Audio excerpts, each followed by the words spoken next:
Okay, हर हर महादेव मित्रों। First and foremost thing, कल class के बाद 2-3 लोग मेरे को मारने आए थे, बोले सर आपने यूनियन स्टेट और कॉन्करेंट लिस्ट जो है उसका नंबर गलत बताया। ठीक है, मतलब क्या नंबर है उनको कंफ्यूजन था। तो ठीक है भाई, मैंने आपको यूनियन स्टेट और कॉन्करेंट लिस्ट लिखवा के दी थी, बोलो यस और नो, बोलो हाँ है ना। मैंने उसके अंदर कितना बोला था, यूनियन लिस्ट में कितने हैं 97, स्टेट लिस्ट 66, कॉन्करेंट लिस्ट 47, हाँ है ना। सो एंट्रीज इन यूनियन लिस्ट, ठीक है, number of entries in union list,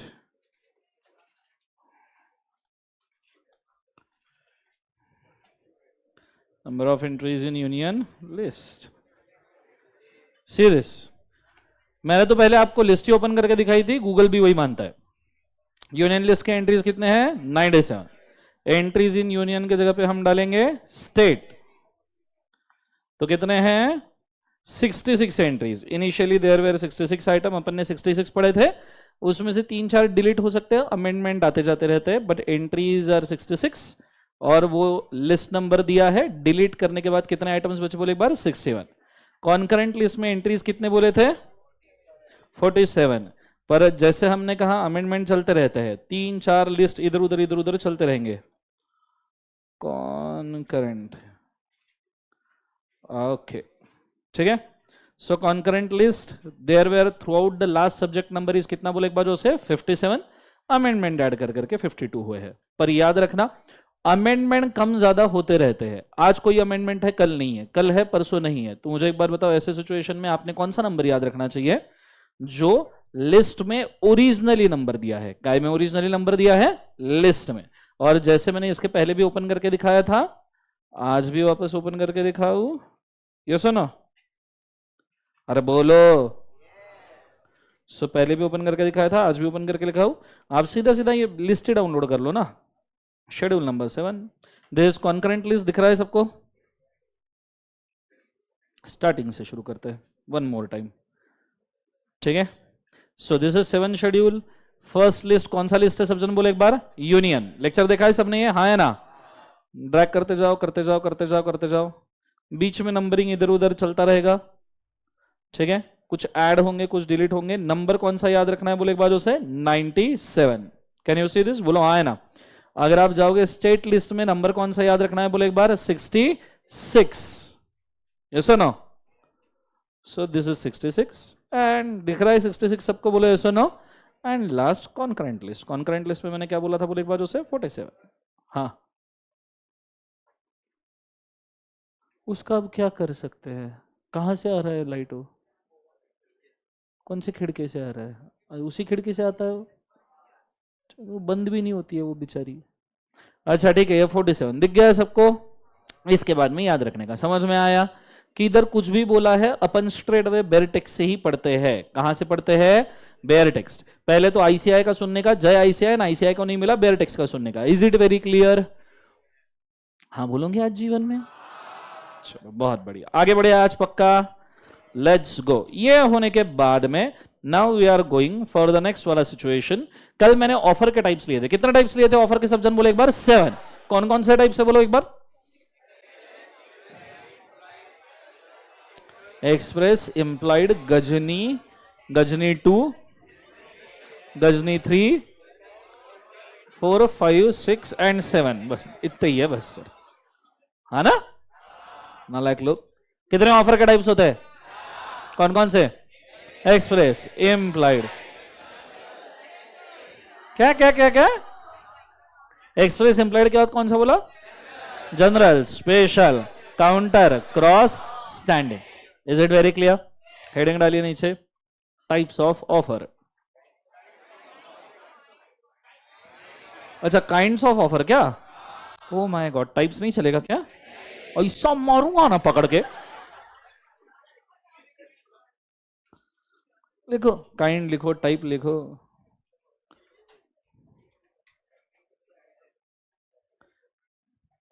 ठीक है।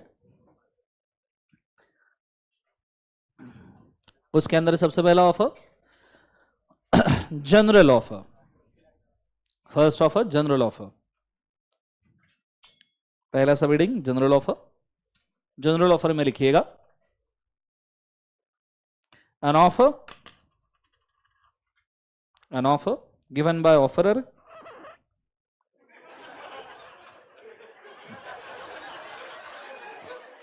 मैंने पानी पीना है sir.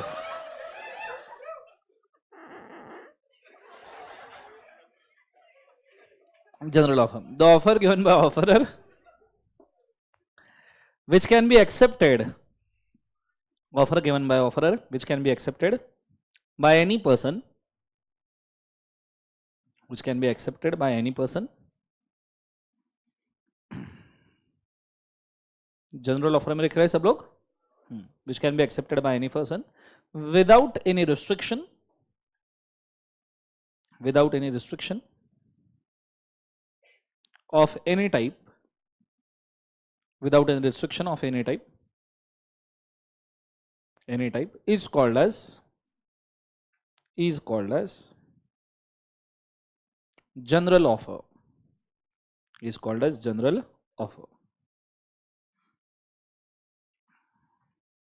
Full stop. Example, monsoon sale, monsoon sale लिख लिया सबने। दूसरा वाला special offer, special offer, an offer given by offerer, an offer given by offerer to specific person or group of persons, offer given by offerer to specific person or group of persons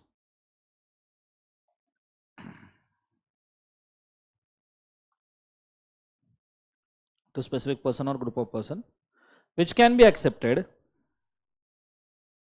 which can be accepted only by such a person, which can be accepted only by such a person, which can be accepted by only by such a person is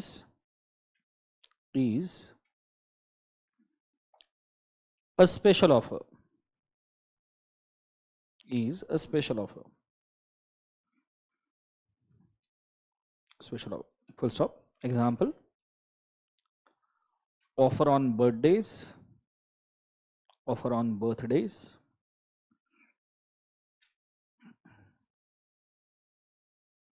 next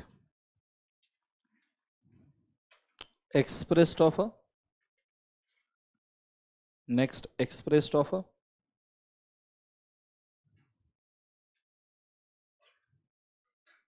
लिखना, an offer which is expressed by offerer, an offer which is expressed by offerer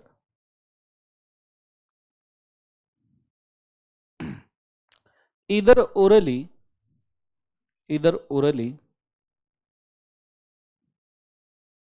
or in writing, either orally or in writing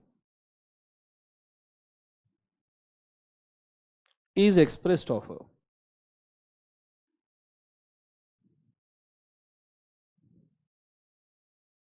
is expressed offer. उसी में continue, where the terms of the offer are where the terms of the offers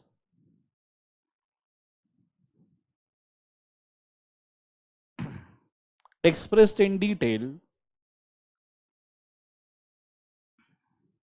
where the terms of the offer are expressed in detail and manner of acceptance also, and manner of acceptance also, and manner of acceptance also. Full stop. Example, कल क्या example दिया था मैंने इसका, property agreements, property agreements, कल property agreements का example दिखा था ना, हाँ है ना। नेक्स्ट वन, अगला सब reading, implied offer, implied offer लिखना, an offer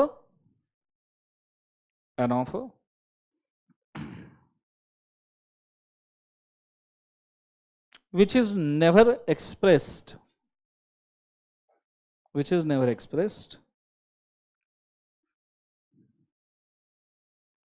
but situation supports its acceptance, but situation supports its acceptance,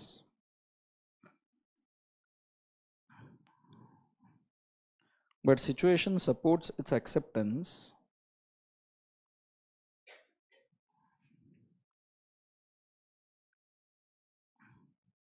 is implied offer, is implied offer.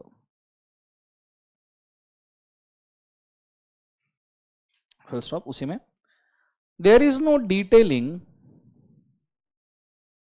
there is no detailing or discussion, there is no detailing or discussion of such a offer, there is no detailing or discussion of such a offer. It can only be, it can only be accepted, it can only be accepted by an act, it can only be accepted by an act. For example, local transport bus, boarding in hotel, boarding in restaurant, lodging boarding पता है ना, boarding का मतलब क्या होता है, dining, ठीक है, बोर्डिंग इन रेस्टोरेंट लिख लिया सबने, हाँ है ना, ये हो गया कौन सा ऑफर बोले एक बार, employed. Next offer counter offer, next heading counter offer.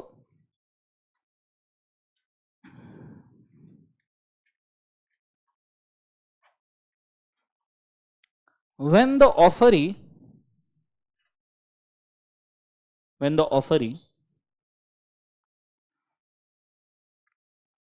gives qualified acceptance, when the offeree gives qualified acceptance of the offer, when offeree gives qualified acceptance of the offer,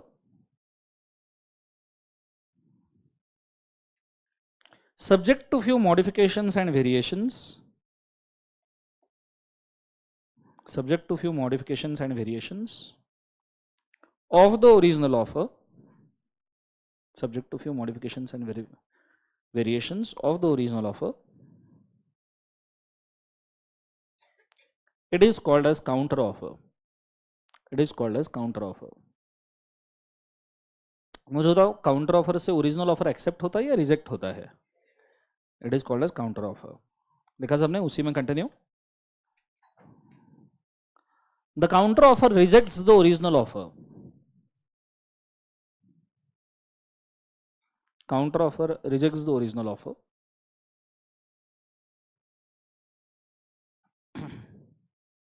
it is also called as conditional acceptance, it rejects the original offer, it is also called as conditional acceptance, also called as conditional acceptance, full stop। लिख लिया सबने। For example, negotiation in vegetable market,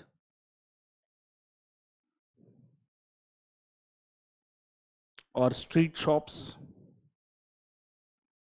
etc. Negotiation, vegetable market and street shops, etc. लिख लिया सबने। Next one, अगला heading cross offer, cross offer.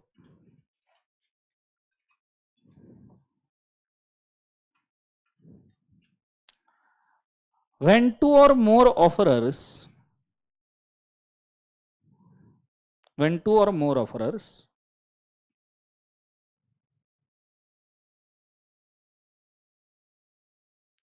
exchanges the identical offer, when two or more offerers exchange the identical offer with each other, identical offer with each other,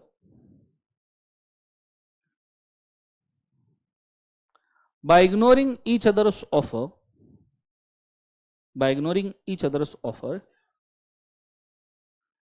by ignoring each other's offer is a cross offer.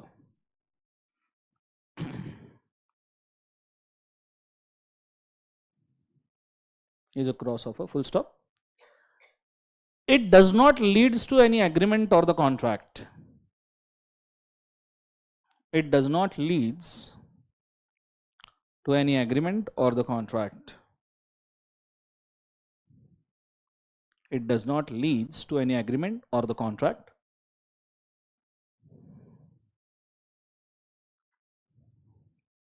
It's just to offer arises. It's just to offer arises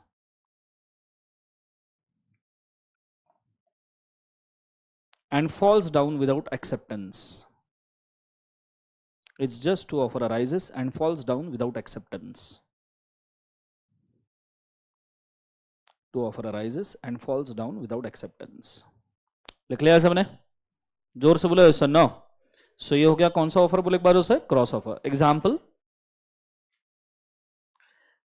A makes an offer to B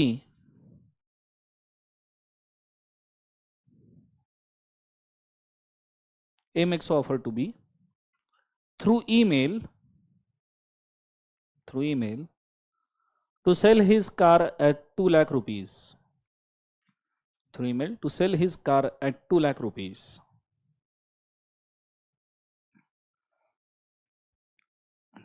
At 2 lakh rupees, full stop. At the same time, B posted an offer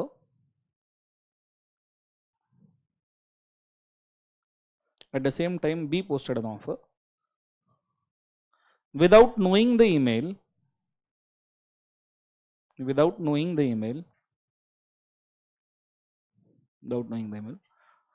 to purchase A's car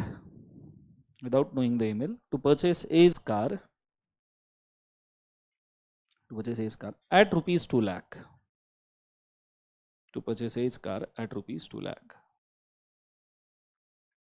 Full stop. लिख लिया सबने? शानदार. Cross offer समझ में आया? अच्छा, उसको star mark करना क्रॉस ऑफर को. सबसे ज्यादा बच्चों को क्रॉस ऑफर समझने में ही दिक्कत जाती है, हालांकि ये सबसे इजीएस्ट ऑफर है क्योंकि इसमें कोई एक्सेप्टेंस ही नहीं है. ठीक है, मैं जैसे बोल रहा हूं आने वाले संडे को मैं 5:30 बजे क्लास लूंगा और तुम भी मेरे को सेम ही बोले कि सर आने वाले संडे को 5:30 बजे क्लास लोगे क्या? सिर्फ ये मैंने तुमको ईमेल के थ्रू बोला ग्रुप, और तुमने मेरे को ग्रुप में पूछा. ऑफर आइडेंटिकल है, सिमिलर है, एक ही चीज के बारे में है, पर इससे कोई एक्सेप्टेंस नहीं आया. It is just to offer us open up, to offer us fall down, that's it. ठीक है, इससे कोई भी एक्सेप्टेंस नहीं है, ना ही इसको कोई एग्रीमेंट या कॉन्ट्रैक्ट बोला जाएगा. ठीक है, तो क्रॉस ऑफर बहुत सारे बच्चों को दिक्कत इसलिए जाती है बिकॉज क्रॉस ऑफर का लॉजिक नहीं समझ में आता. सिंपल, इसको वापस से सुनिए. मैंने ग्रुप के ऊपर मैसेज डाला, लेट्स से मैंने तुम्हारे व्हाट्सएप ग्रुप पे मैसेज डाला आने वाले संडे को 5:30 बजे मैं क्लास लेना चाहता हूं. जब मैं मैसेज डाल रहा था तुमने मनीष सर को बोला, मनीष सर दर्शन सर को बोला आने वाले संडे को 5:30 बजे क्लास ले. अब मैंने तुमको ग्रुप पे मैसेज डाला, दैट इज वन ऑफर. तुमने मनीष सर को मेरे को ऑफर देने के लिए बोला, दैट इज अनदर ऑफर. दोनों ऑफर आइडेंटिकल है, बोलो हाँ या ना. पर क्या दोनों ऑफर में कोई एक्सेप्टेंस आया? नहीं. तो ऐसे सिचुएशन में क्या ये एग्रीमेंट माना जाएगा? नहीं. It just opening to offer, falling to offer, game over.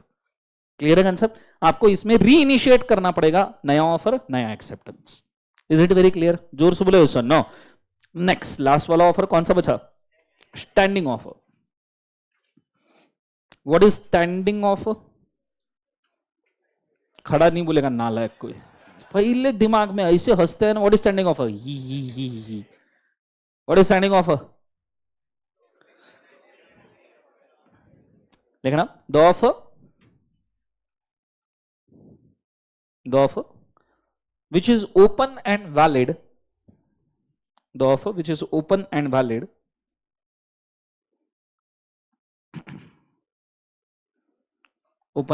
for acceptance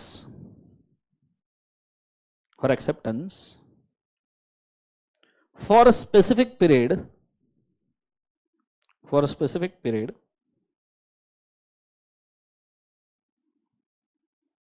or up to certain day or date,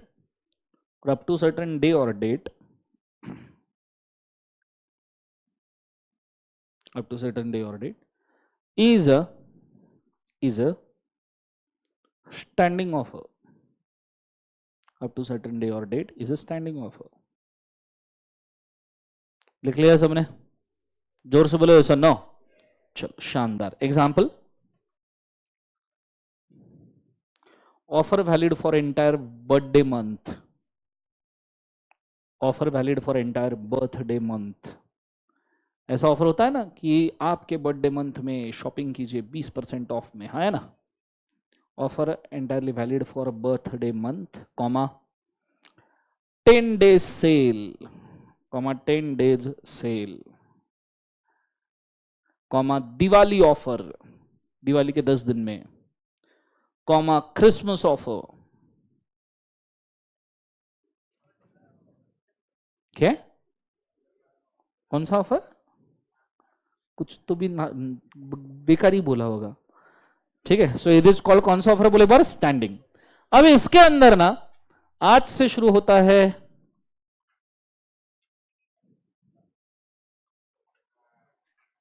पूछो क्या? Welcome to Goa Singham. पूछो कैसे? Are you guys ready? बोलो हम बहा।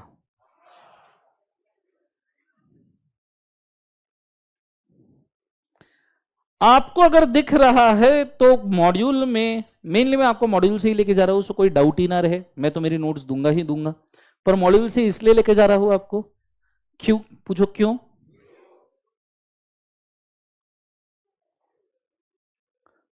अच्छा हाँ, पूछो क्यों?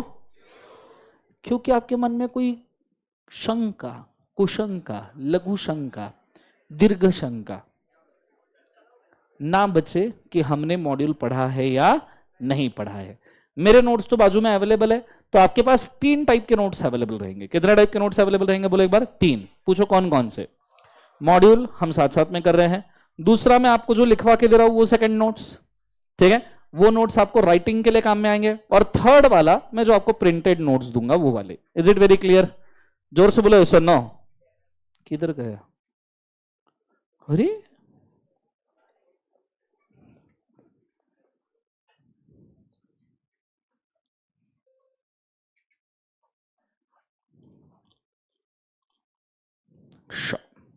Are you guys ready? सो अभी आपको एक यहां पे शानदार सा केस दिख रहा होगा, दिख रहा है सबको बच्चों? तो हाथ जोर से बोलो जरा।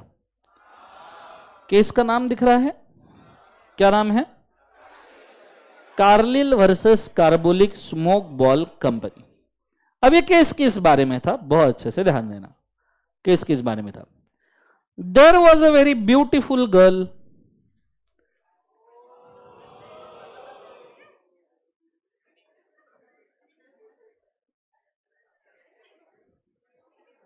दिख रही है ब्यूटीफुल?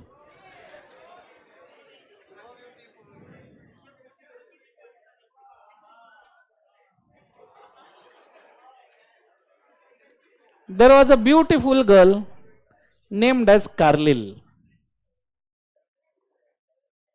नेम्ड एज केवल एक बार कार्लिल। कार्लिल ने, देखो अभी तुमको शायद पता होगा, तो मच्छरों को मारने के लिए और भगाने के लिए अलग अलग वो आते हैं, हाँ, कॉइल्स, मॉर्टिन, ऑल आउट वगैरह, वो गुड नाइट वगैरह, और मच्छर ज्यादा के उसी के ऊपर बैठता है। बोलो हाँ, है ना? सो कार्लिल ने, समझो अभी जैसे मॉर्टिन कॉइल्स आते हैं ना, मॉर्टिन कॉइल्स जलाने पड़ते हैं, उससे धुआं होता है और फिर मच्छर भागते हैं, है ना?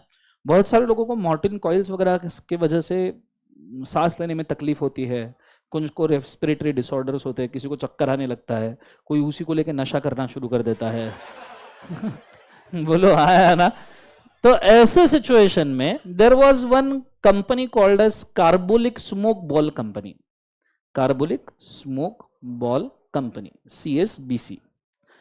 Now carbolic smoke ball company, अभी तो अब कॉइल्स आते हैं, carbolic smoke ball company use to sell the smoke balls, it use to sell, केवल एक बार, स्मोक बॉल्स। एक बॉक्स में पैक करके आपको स्मोक बॉल्स आते थे, आपने इन स्मोक बॉल्स को जलाना है, ये स्मोक बॉल धीरे धीरे जलेगा, धुआं छोड़ता जाएगा, और जो इंसेक्ट्स वगैरह होते हैं, मॉस्किटोज वगैरह होते हैं, it works as a mosquitoes repellent, जैसे आपका मॉर्टिन कॉइल वगैरह यूज होता है, मॉस्किटो कॉइल जैसा यूज होता है, वैसे ही यूज होता था।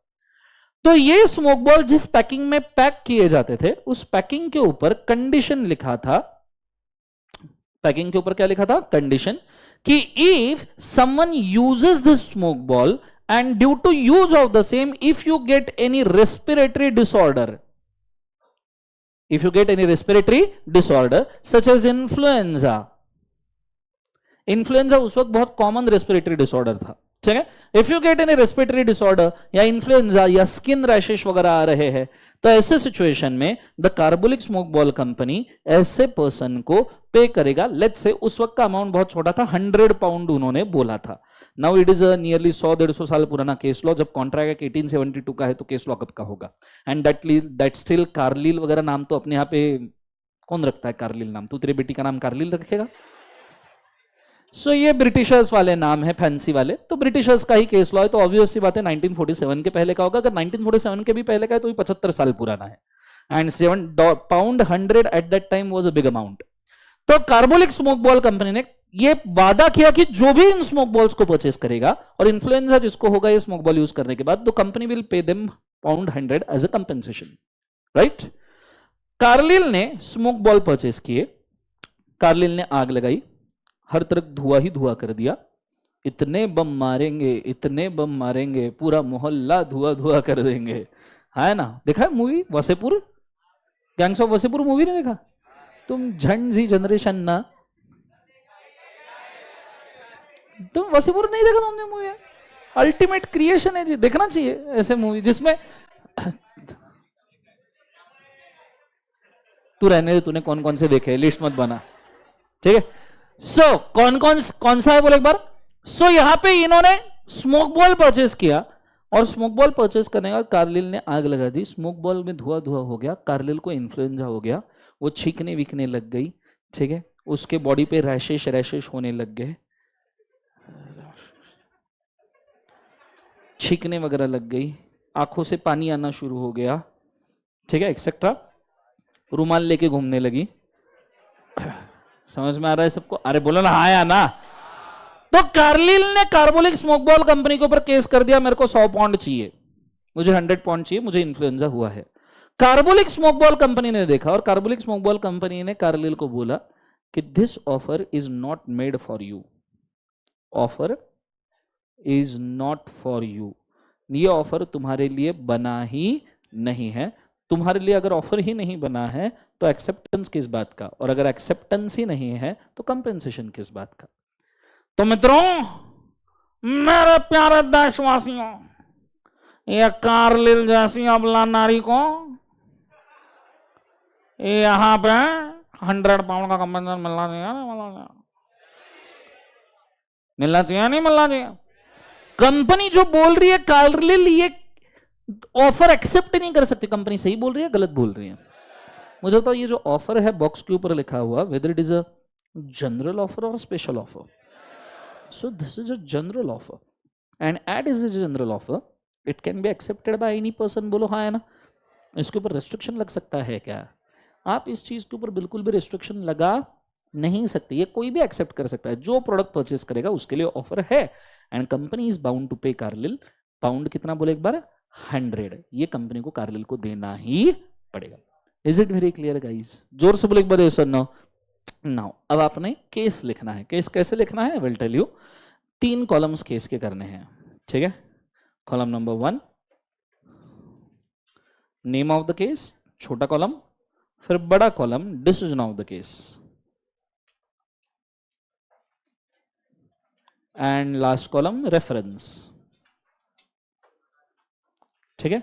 अब ये छोटू सा एक ही केस लिखने लायक करना, हमको बाद में नेक्स्ट रूल के ऊपर जाना है, ठीक है।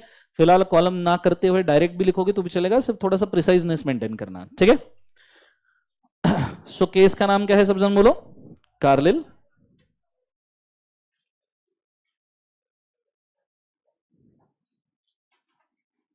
Versus carbolic, Carlill versus carbolic smoke ball company,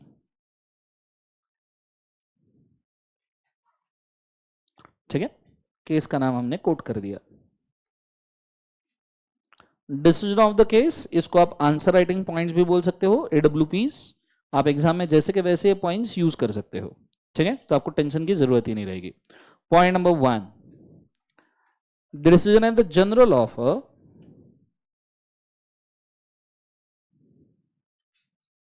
can be accepted by any person. Point number 2, the person acting on general offer is eligible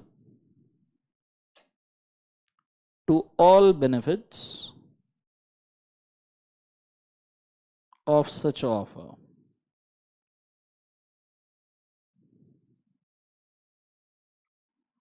Offerer cannot claim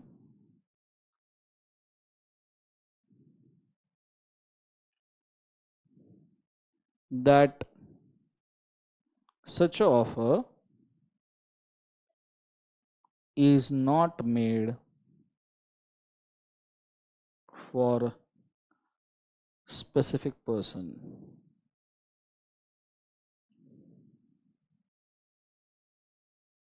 It can be accepted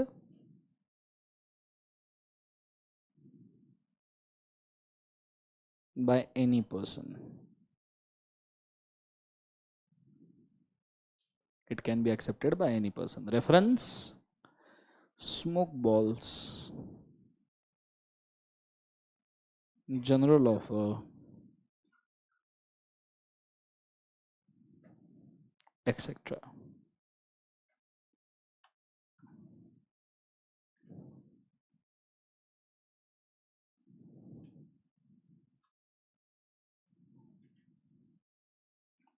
लिख लिया सबने?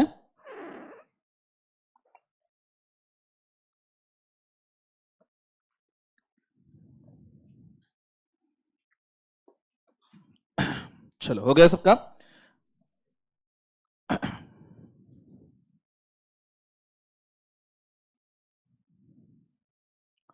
Live लगा?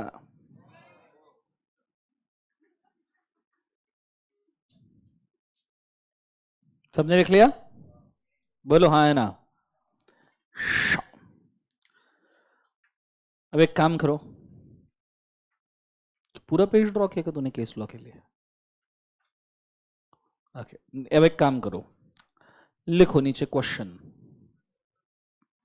लिखो काय को, अपने पास होगा तो अपन दिखाई देते। Just hold.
किधर गया?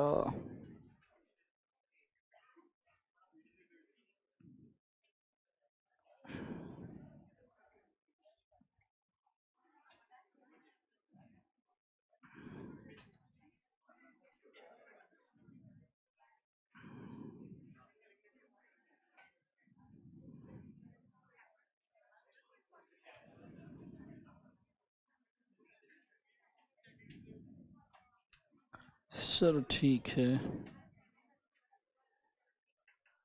ओके, नीचे क्वेश्चन लिखिए, यहां तो मिल नहीं रहा। ओके, लिखना सवाल एवरीबॉडी। क्वेश्चन दो। अच्छा, मेरे साथ साथ में लिखिएगा। लेट्स गो, मैं लिख रहा हूं, आप भी लिखिएगा। So question number 1, question number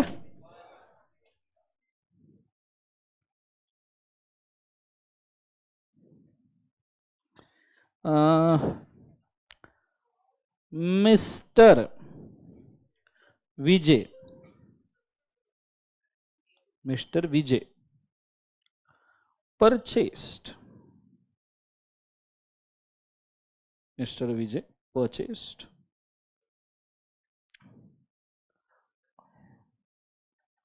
क्या लिया?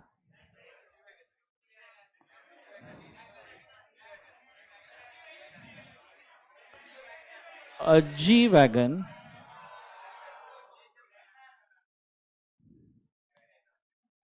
on his birthday. The agreement of G-Wagon states in case of collision, collision का स्पेलिंग क्या होता है? बराबर है ना? In case of collision, if airbags does not work, company will give him the upgraded model of G-Wagon for free.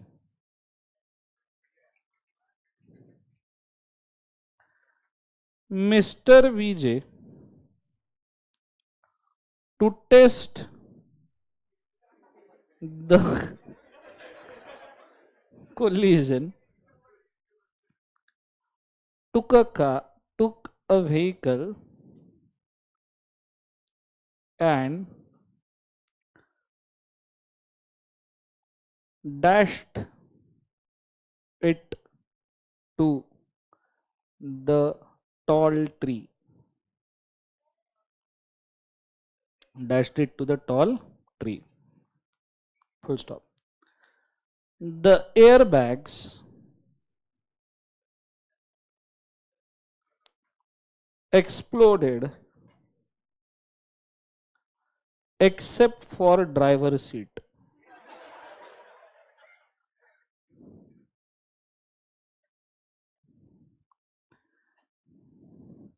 Mr. Vijay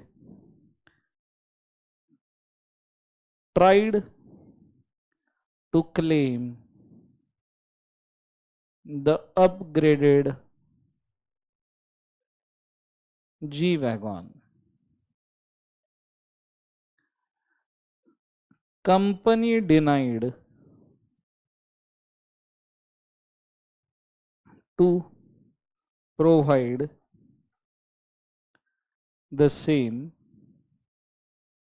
saying offer is not made for him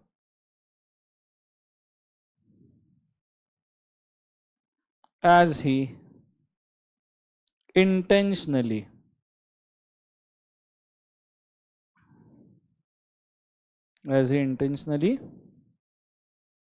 collided wagon with tall tree. Full stop. Advice, Mr. Vijay, about same. Full stop. Sir question लिख रहे हो, निबंध लिख रहे हो? लिख लिया सबने क्वेश्चन? बहुत बड़ा है, आदत डाल ले। चलो लिख लिया सबने, बोलो हाँ है ना?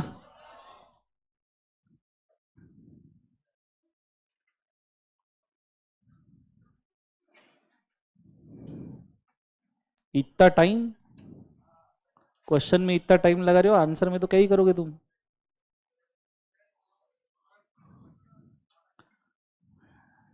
क्या ऊपर नीचे ऊपर नीचे।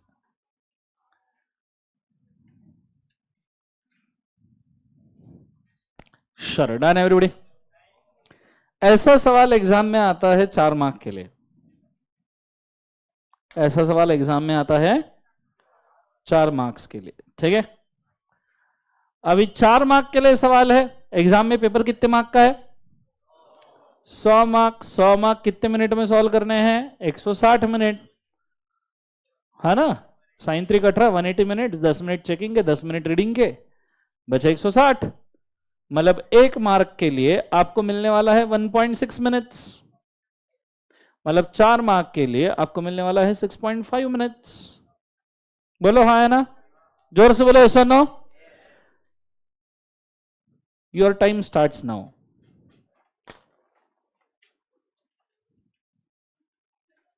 शुरू हो जाओ।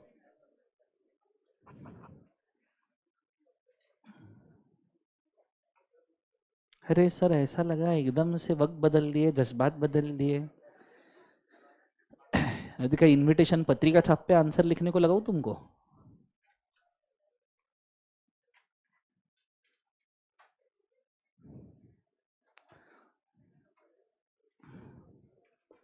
फिर भी 30 सेकंड ज्यादा दे रहा हूं, 7 मिनट दे रहा हूं मैं आपको।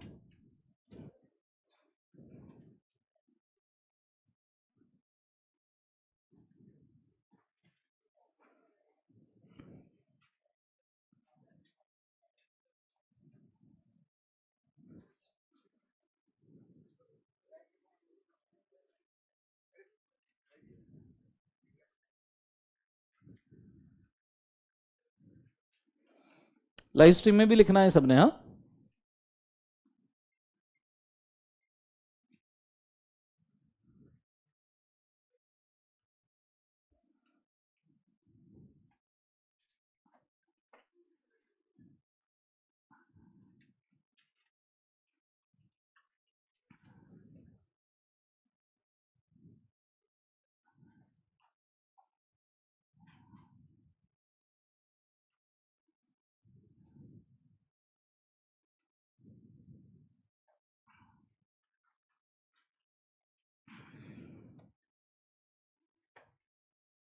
बिना डिस्कस किए लिखना है।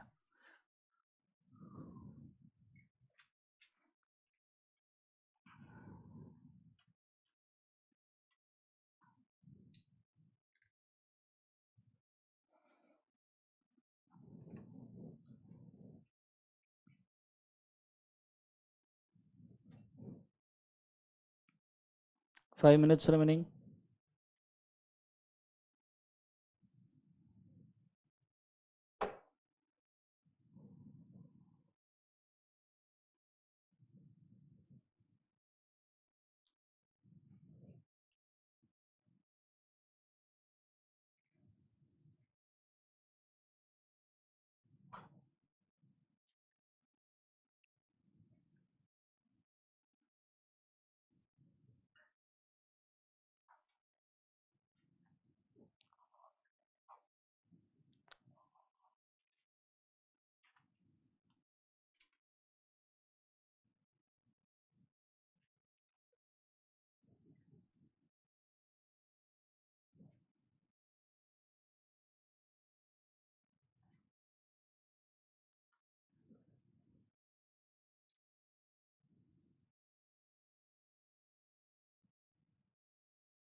Three minutes.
1 minute.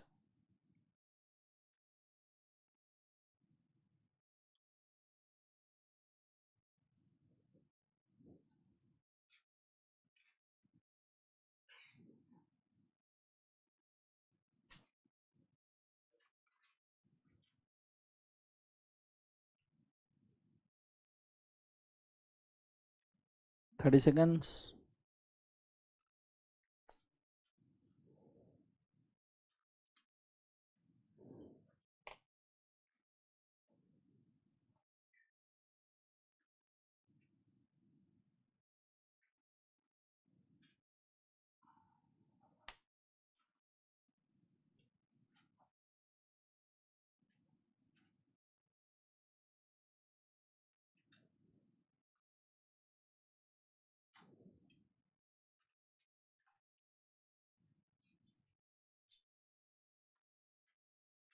5 4 3 2 1. Stop writing. Stop. कितने लोगों का हो गया? अच्छा, बहुत बढ़िया, शानदार, very good, very proud of you, एक नंबर, बहुत वेल डन। ठीक है,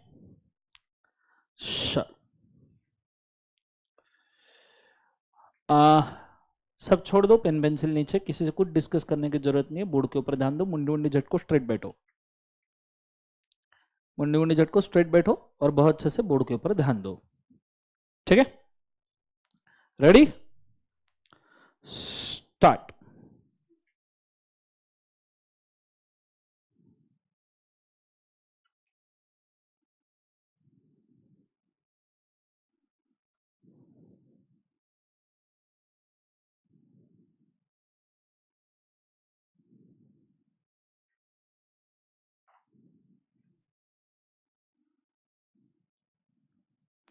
general offer means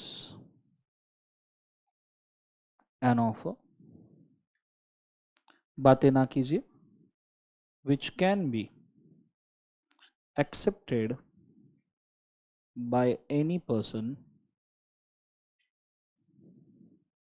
without any division or discrimination.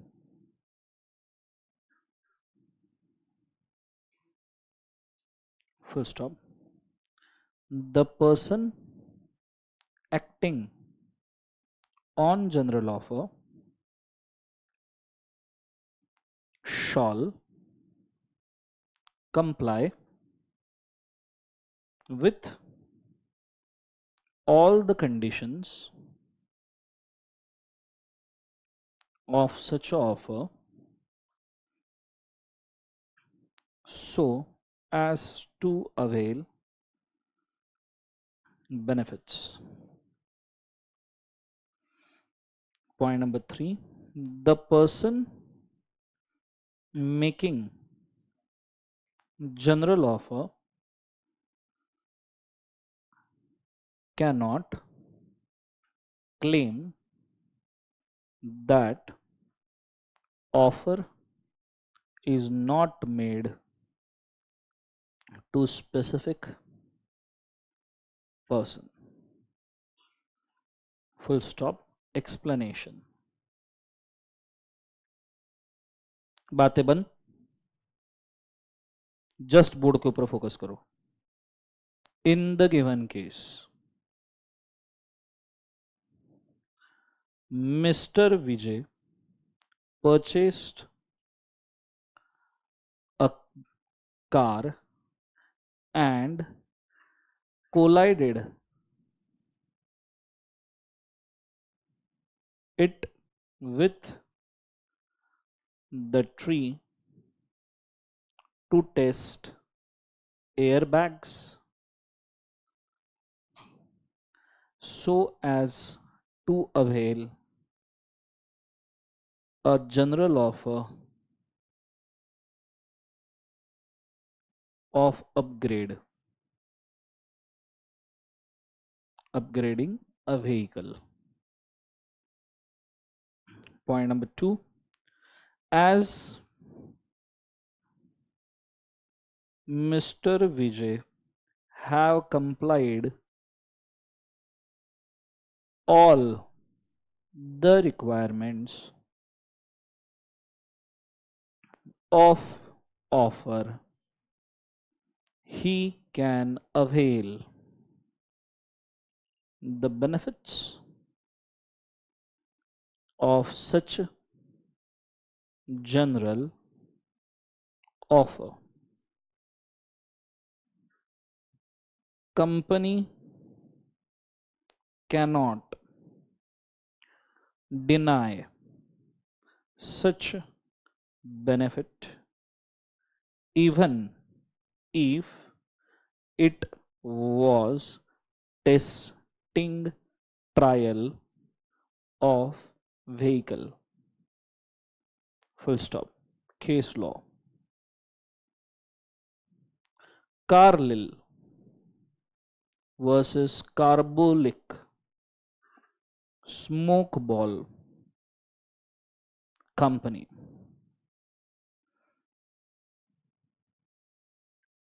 Point number उसी के अंदर decision. The general offer can be accepted by any person acting on offer and offerer cannot deny. Answer. It is advised to Mr. Vijay to claim the upgrading offer and sue the company for same if required, as he have complied with all terms of general offer. Full stop.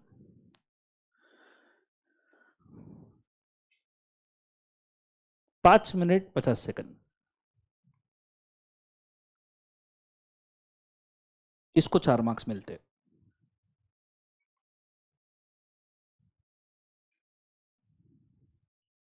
दे दो तुमको कितने चाहिए तुम्हारी इसको तो.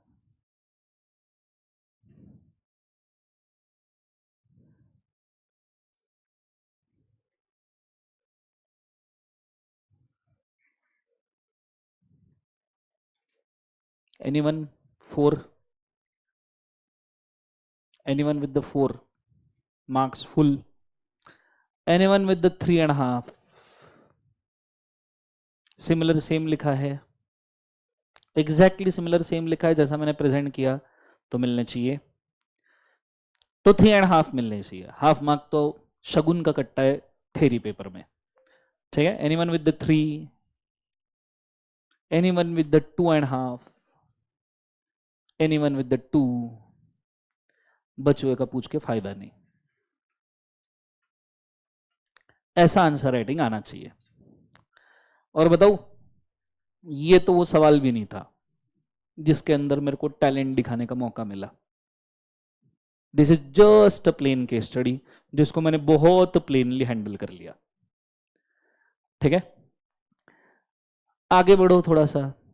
थोड़े से खतरनाक केस स्टडीज लेके आओ. Chinnaiah versus Ramaiah, Dunlop pneumatic tyre versus Selfridge company, pharmaceutical society of the great Britain versus Boots cash chemist limited. तो with the every single case law this will open. और ये तो एक single case law based question था. There can be multiple case law based question जो 6 mark के आते हैं. आधे बच्चे ये रोते हैं कि सर थ्योरी पेपर में मार्क नहीं मिलते. देंगे ही नहीं. वेरी सॉरी टू से दिस, पर कोई इंस्टीट्यूट नहीं देगा अगर आप ठीक से लिख नहीं रहे तो. कोई फर्क नहीं पड़ता कि तुमने किस प्रकार सीखा है या दर्शन खरे ने किस प्रकार पढ़ाया है. फर्क पड़ता है कि तुम यहां उस 3 घंटे में इतने अच्छे से पेपर लिख सकते हो क्या? तो जाके फर्क पड़ता है। And that's why we have answer writing practice. आज का ये जो मैंने आंसर सिर्फ इसलिए लिख के दिखाया कि it's not about how you learn the law, how you read the law. It's not even about how much time you spent on reading the book. It's about how much time and smartness you spend on writing the answer. तुमको in case answer का concept पता भी ना हो, वैसे तो ऐसा होगा ही नहीं, पॉसिबल ही नहीं है, हम एक हर एक चीज कंसेप्चुअली देखते हैं, पर इन केस इतना सारा सिलेबस है, थोड़ा इधर उधर हो गया, कंसेप्ट याद नहीं आया, डजेंट मैटर तुम्हें कंसेप्ट याद आया या नहीं आया, तुम अगर वहां पे ठीक से लिख सकते हो बाय अवॉइडिंग द सिचुएशन जो तुमको कंसेप्ट याद नहीं आ रहा उसकी, तो आपको मार्क्स पूरे मिलेंगे. समझो इसको carbolic and carbolic versus carbolic smoke ball company का कंसेप्ट मालूम ही नहीं, पर इसको 2 पॉइंट मालूम है जो यहाँ पे लिखने हैं प्रोविजन में, इसको वो 1 पॉइंट मालूम है जो आंसर में कंक्लूड करना है. डज इट मैटर कि इसको carbolic versus carbolic smoke ball company नहीं आता? So please do understand, it's not only about reading, it's not only about the class. Class में आ गए, मजा आ गया, सर ने मस्त पढ़ा दिया, है हु कर लिया, गेम ओवर. नहीं, let's be very realistic. Writing वाला पेपर है 3 घंटे का, राइटिंग ही करना पड़ेगा 3 घंटे में मार्क्स कमाने के लिए. और कितना भी तुम खुद को होशियार मान लो, जब 32 पेजेस का आंसर पेपर तुम्हारे हाथ से लिखा हुआ गलती से भी किसी अच्छे वैल्यूअर के हाथ में आ जाएगा, लाइक मी, मैं वो 3 घंटे में तुम्हारी पूरी कुंडली जान जाऊंगा. इवन तुम खुद के पर्सनल लाइफ में कितने सोफिस्टिकेटेड हो, तुम खुद के पर्सनल लाइफ में कितना एक्यूरेटली और नीट एंड क्लीनली खुद के काम करते हो, ये इमीडिएटली पहचान में आता है just by looking at your one single answer. ये आंसर दिखने में बहुत अच्छा दिख रहा है क्योंकि इसके लिए numerous number of rules follow किए गए, मिनिमम 12 से 13, मिनिमम 12 से 13 ऐसे रूल्स है which makes this answer sophisticated. Minimum 12 से 13 ऐसे रूल्स है जो इस आंसर को देखने लायक, समझने लायक या सुनने लायक बनाता है. And unless and until you utilize them, unless and until you work on them with the discipline, no chance you are getting anywhere near to score in law. Score करना तो दूर, एग्रीगेट की टेंशन होंगी, इसलिए मैंने 2 mark के नीचे पूछा भी नहीं. ठीक है, it's not a objective question, is a theory paper. माना कि 100 मार्क में से लेट्स से 30 मार्क के लेट्स से ऑब्जेक्टिव्स आएंगे, पर 70 मार्क तो भी इसी प्रकार की केस स्टडी सॉल्व करके कमाने पड़ेंगे. And there is no other option to it, there is no other excuse to it. ठीक है, and that is why it's very necessary that you should understand कि किस प्रकार से आंसर लिखना है. बच्चे बोलते हैं सर मैंने इतना पढ़ा लॉ, इतना पढ़ा फिर भी मार्क्स नहीं आए. प्रॉब्लम वही है, तूने लॉ पढ़ा, लिखा नहीं. इसके बाद में तुम खुद से गार्ड बांध लो. तुम मुझसे पढ़ रहे हो ना, क्लास में जितना पढ़ा बस उतना ही पढ़ा. घर पे मैंने लॉ को पढ़ा ही नहीं, मैंने घर पे सिर्फ लॉ को लिखा. If you follow this simple principal कि क्लास में जितना पढ़ा उतना पढ़ा, घर पे मैंने पढ़ा ही नहीं, मैंने सिर्फ लॉ को लिखा, इतना भी तुम फॉलो कर लो, मार्क माय वर्ड्स, मैं तुमको एग्रीगेट के ऊपर तो कभी भी लाके रख दूंगा at any point of time. Blind fold, shoot the target, bull जाए, गेम ओवर. कंसेप्ट समझ में आ रहा है सबको? हाँ है ना? पर प्रॉब्लम यह है कि तुम तुम्हारी स्किल्स लगाने की कोशिश करते हो. It's very simple guys. This is the bunch of people, bunch of students, this is the runway, this is the pass वाला मार्कशीट. बहुत सिंपल है. रनवे लॉन्ग है, रनवे डिफिकल्ट लेवल पे है, रनवे कांटों से भरा हुआ है. सिंपल है, दौड़ना है. एक ही सिंपल टास्क है, दौड़ना है. मार्कशीट पास की आ जाएगी. But what you do, Darshan sir ने बोला ना क्लास में सिर्फ पढ़ेंगे, बचा हुआ घर पे सिर्फ लिखेंगे. मैं बोला ये सिंगल सेंटेंस तुम्हारी लाइफ चेंज कर सकता है, सिंगल सेंटेंस। सिर्फ क्लास में जितना पढ़ा उतना पढ़ा, घर पे मैंने सिर्फ लॉ लिखा। This single sentence can change your life. ये वो रनवे है कि जितना पढ़ा था उतना क्लास में पढ़ा, बचा हुआ पूरा घर के ऊपर मैंने लॉ लिखा है। घर पे जाके मैंने लॉ पढ़ा ही नहीं, बुक खोली तो लिखना शुरू कर दिया। क्वेश्चन देखा आंसर शुरू, क्वेश्चन देखा आंसर शुरू। ये वो रनवे है। पर तुम क्या करते हो? देखते ना थोड़ा सा इधर से जा सकते क्या, देखते ना थोड़ा सा इधर से ट्राई कर सकते क्या। एक काम करता ऐसा जाने की कोशिश करता, एक काम करता ऐसा जाने की कोशिश करता, एक काम करता ना, मैं ना क्या करता, मैं मेरे ऑडियो बनाता और वो ऑडियो मैं खुद ही सुनता, तो मेरे को लिखने की क्या जरूरत। एक काम करता ना, टेस्ट सीरीज के वक्त लिखूंगा और टेस्ट सीरीज के वक्त लिख के प्रैक्टिस हो जाएगी तो पास हो जाऊंगा। एक काम करता ना, मैं ना इसको 12-15 बार पढ़ लेता, फिर मैं पास हो जाऊंगा। You try every other way, you explore every other single way in your own way of creativity. Problem वही है, रनवे छोड़ के कहीं पे भी जाओगे तो ऐसे ऐसे ऐसे ऐसे ऐसे ऐसे ऐसे करके आओगे। मैंने रास्ता सिंपल रखा है, बहुत सिंपल रास्ता है। Let me repeat one more time. कुछ लोगों के अभी भी दिमाग में कान के जरिए नहीं घुसा है, तो मैं स्टिल बोलूं, ये रास्ता है, इस पे दौड़ना है, लंबा रास्ता है, तकलीफों भरा है, कांटे चुभेंगे ऑल ओके, पर ये कंफर्म है पास रिजल्ट आएगा। नहीं सर, अगर मैं 2 क्वेश्चन लिखूं, 1 क्वेश्चन रीड करूं तो, या 1 क्वेश्चन लिखूं और 2 क्वेश्चन रीड करूं तो बस यहीं पे ये रास्ता समाप्त हो जाता है। नेक्स्ट अटेम्प्ट में वापस से तू 3 क्वेश्चन लिखेगा ही। सर पर मैंने देखा है मेरे जो सीनियर्स है ना, जो अभी जो मेरे साथ सर वो जिंदगी में सर एक आध जन पास हो गया, मैंने उससे पूछा, उसने तो सिर्फ लॉ पढ़ा था और सिर्फ पढ़ के वो पास हो गया। बराबर है, तेरी 18 साल की लाइफ और उसकी 18 साल की लाइफ डिट्टो सेम है ना, एग्जैक्टली कट कॉपी पेस्ट। उसने जो 18 साल किया है वो तूने भी 18 साल किया है। Your birth date is also same, your time of date is also, your birth place is also, every single thing is same. तो वो 18 साल में उसके साथ जो भी हुआ, every single second has happened to you also ना, एग्जैक्टली सेम। तो वो पढ़ के पास हुआ है, तू भी पढ़ के पास हो जाएगा, कर ले। बट ओनली इफ तेरी लाइफ उसके जैसी एग्जैक्टली सेम है, तो point two point without a single second difference. तो सर ये पढ़ने वाला प्रिंसिपल उसको अप्लाई क्यों नहीं हुआ जो फाउंडेशन पास हो गया? क्योंकि वो लकी था। तू है क्या? और वो आज लकी था। दुनिया इतनी कमीनी और हरामी है ना, वो लॉन्ग टर्म में किसी को नहीं छोड़ती। और उसका एकदम मस्त एग्जाम्पल है सीए कोर्स। आज लकी था, आज पास हुआ, इंटर जाके यही अटकेगा, क्योंकि इंटर तो इससे 5-7 टाइम्स बड़ा सिलेबस है और वहां तो बिना लिखे बात ही नहीं बनती भाई।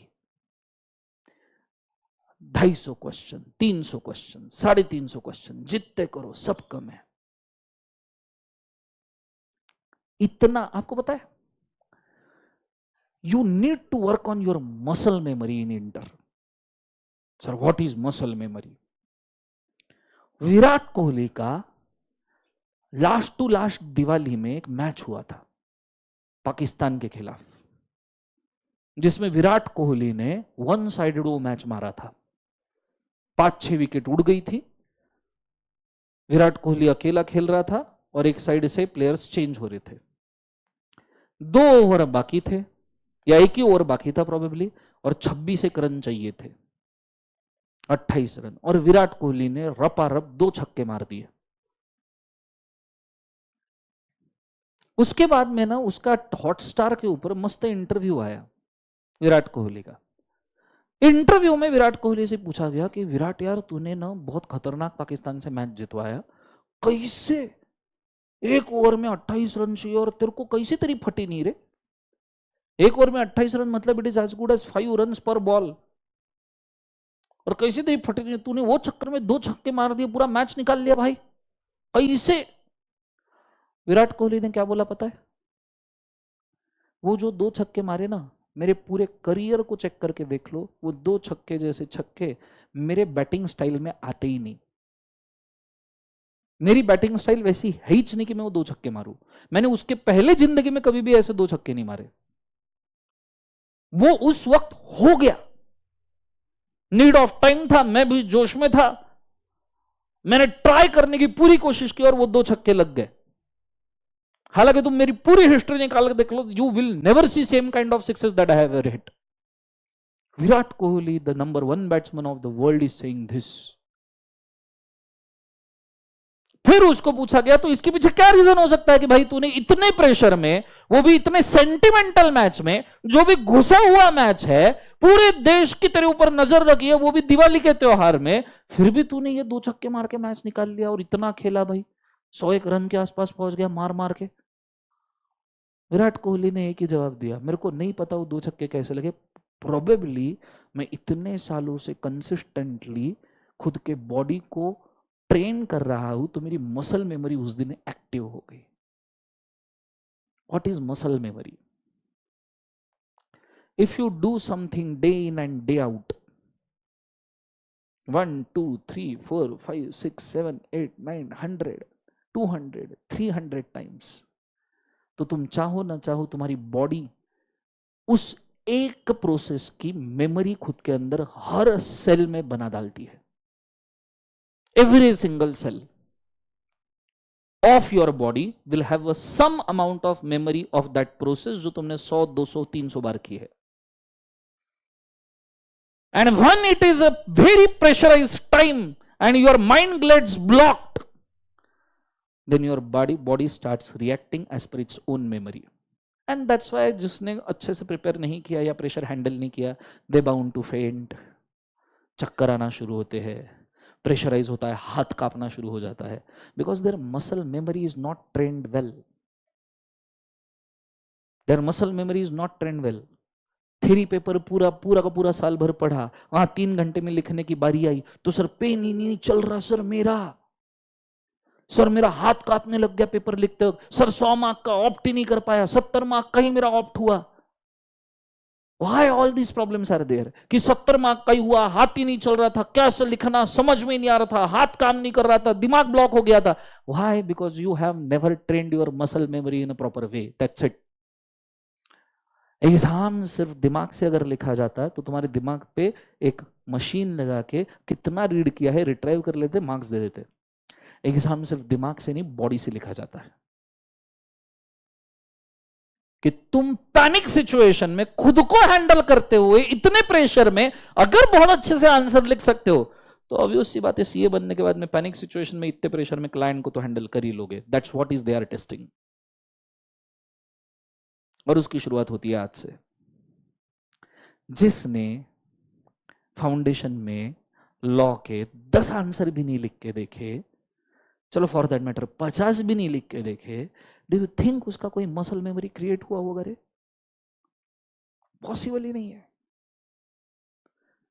एग्जाम राइटिंग का है, मसल मेमोरी तुम्हारी रीडिंग की बन रही है, वहां जाने के बाद रीडिंग की मसल मेमोरी एक्टिव हो जाती है, पर रीड करने के लिए कुछ होता नहीं है सब कुछ लिखना है। So body goes into shock, numb. पहले 15 मिनट खुद को संवारने में लग जाते, नेक्स्ट 15 मिनट एडजस्ट टू लिखने में लग जाते, आधा घंटा गेम ओवर। आधा घंटा गेम ओवर मतलब नियरली तुमने 20 मार्क वहीं छोड़ दिए हैं।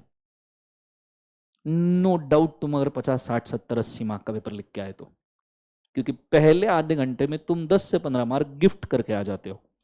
ये ले पेटी पैक रख ले तेरे पास, क्यों? क्योंकि मेरा हाथ नहीं चल रहा, मेरा हाथ क्रैम कर रहा है, मेरे को लिखने की आदत नहीं है, मैंने सिर्फ लॉ रीड किया और मेरे को कुछ याद नहीं आ रहा। बचा हुआ 80 मार्क का जो पेपर है उसमें से 10-15 तुम बाद में गिफ्ट कर देते हो, क्योंकि तुम्हारी राइटिंग स्पीड है नहीं।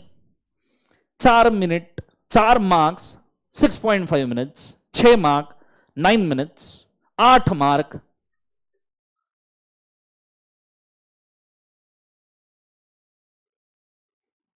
2 मिनट्स 2.4 मिनट्स, यस और नो?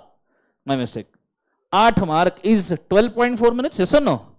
सो मुझे एक बात बताओ, तुमने अगर कभी ये ट्राई ही नहीं किया बेटा, तुम्हें पता ही नहीं कि ये मार्क्स इतने समय में खत्म होने चाहिए, ये मार्क्स इतने समय में खत्म होने चाहिए, तो how it's possible that how you will write the 100 marks paper? Possible ही नहीं है। सर मैंने लिखा बहुत अच्छे से पेपर सर, पर 70 मार्क का ही हुआ।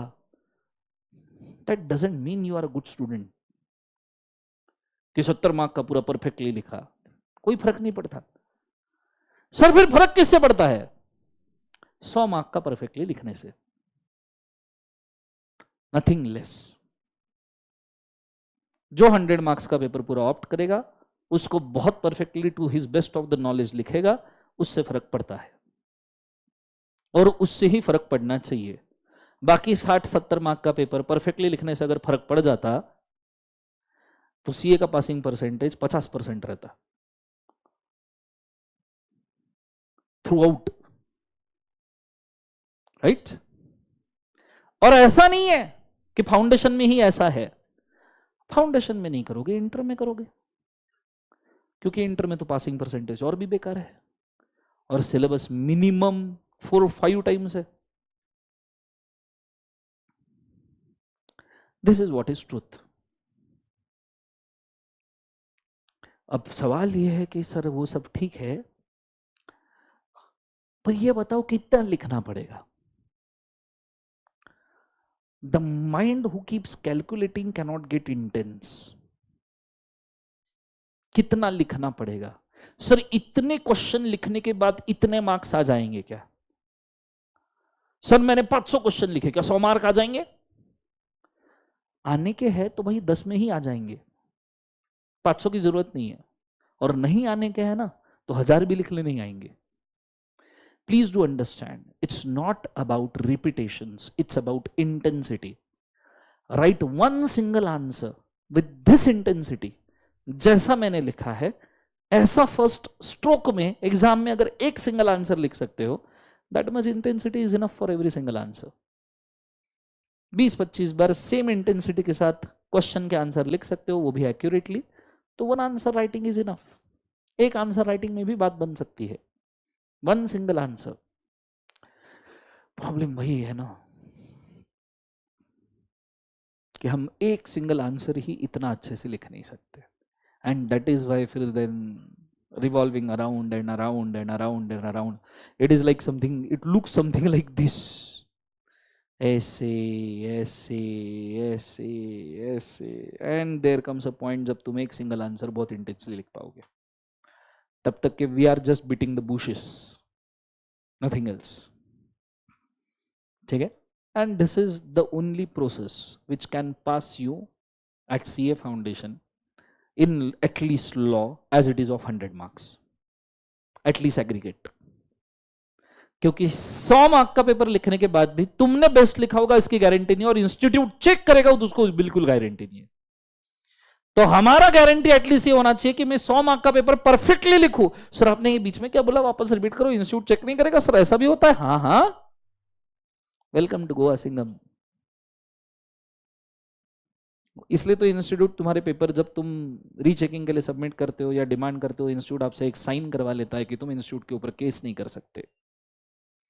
और बहुत सारे लोग ऐसे हैं इंडिया में, near to 2-3% in every exam, जिनके आंसर परफेक्टली लिखे होने के बावजूद भी इंस्टीट्यूट चेक नहीं करती। पर इतने भी तुम अनलकी नहीं हो कि अगर तुम लिखोगे तो चेक नहीं होंगे, ये मान के लिखने का। So there are many filters. 1, अच्छे से रीड करना है। 2, अच्छे से लिखना है। 3, लिखने का ही प्रैक्टिस करना है। 4, ये प्रैक्टिस के हिसाब से एग्जाम में निकलना चाहिए। 5, एग्जाम में लिखने के बाद वैल्यूअर ने बहुत अच्छे से चेक करना चाहिए। इनकेस अगर वैल्यूअर ने तुम्हारे एकदम परफेक्ट आंसर आना शुरू हुआ और वैल्यूअर ने लेट से ठीक से चेक भी नहीं किया ना, अब वैल्यूअर अगर ठीक से चेक नहीं करेगा ना, तो उसका एक प्रिंसिपल सेट होता है ऑन एन एवरेज मार्क्स हर एक क्वेश्चन को देते रहने का।